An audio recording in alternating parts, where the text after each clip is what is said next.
Well, meanwhile, Russia's foreign ministry has summoned the EU's ambassador to Russia over what Moscow calls a blockade on goods transiting through Lithuania to the Russian exclave of Kaliningrad. Lithuania halted the rail transit of goods, including construction material, metals, and coal, after a new package of EU sanctions against Russia came into force late last week. Kaliningrad is wedged between NATO members Lithuania and Poland. Russia's Security Council secretary warned Lithuania of, quote, serious consequences if the ban isn't lifted. Well, here's what the Lithuanian prime minister said in response. Lithuania has no interest in an escalation, but the sanctions must be implemented. It's ironic to hear Russia accuse us of international treaty violations, because I don't know if there is any international treaty that Russia itself hasn't violated. DW's Russia analyst and former Moscow correspondent Emily Shervin is here with more.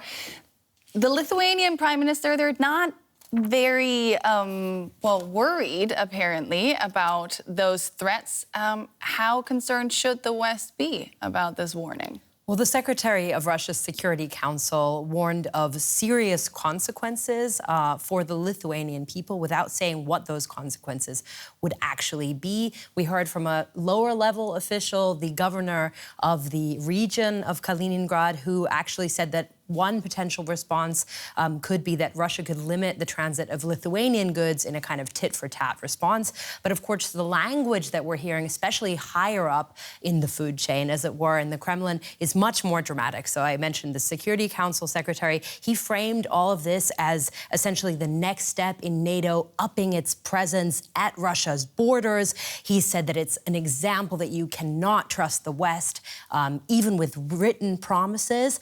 And of course, this is all happening as well against the backdrop of kind of combative language in general. We heard Vladimir Putin himself talking today about the deployment of new air defense systems and ballistic missiles. So it all sounds pretty dramatic, but I would guess that it's more rhetoric bluster than anything else.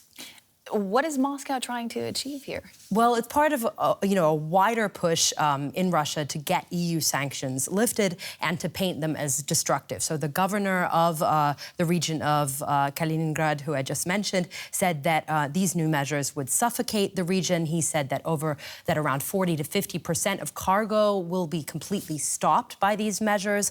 And the fact that they're calling this a blockade, has echoes of the siege of Leningrad, World War II, tragic events in World War II.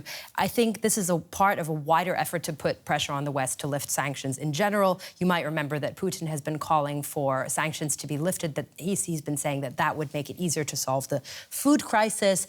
We've had recently the Russian energy giant Gazprom reducing its shipments of gas to Germany via Nord Stream 1, the pipeline, saying that it's due to technical difficulties which were caused by sanctions. So it's kind of part of that wider effort, I think, to put the pressure on the West and to get those sanctions lifted.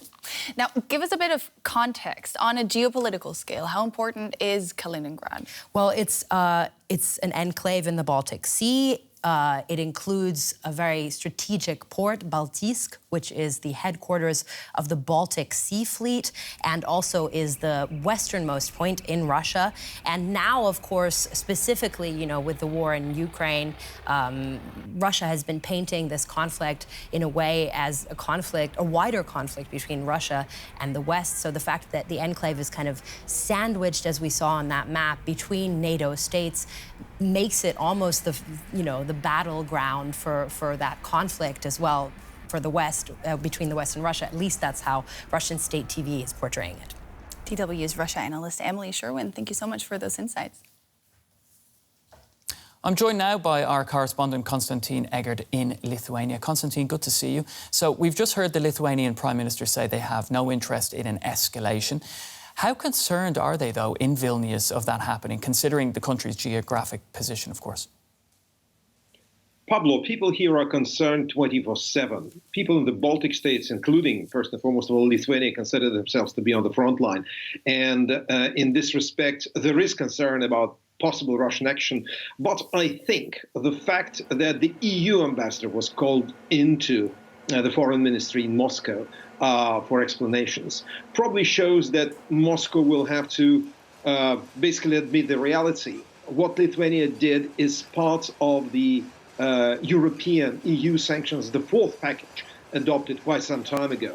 And there was no way Lithuania could not do that, could not block these specific goods from transit. I have to say that other goods and people can still transit. Moreover, I'll add to that military transit, which is effectuated between Russia via Belarus to Kaliningrad, still continues. It is subject to a special bilateral treaty between Lithuania and Russia, and there was no disruption there.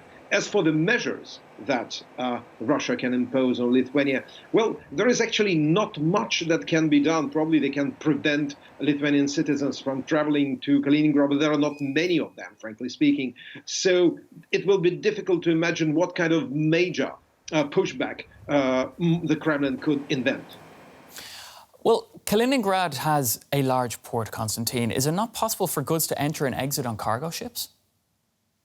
Well, they do. And actually, the governor of Kaliningrad Oblast has called on the Russian government to give more money to buy or to basically to introduce more ferries on the route between Kaliningrad and the main Russian port on the Baltic, which is called Ust-Luga. That's not far from St. Petersburg.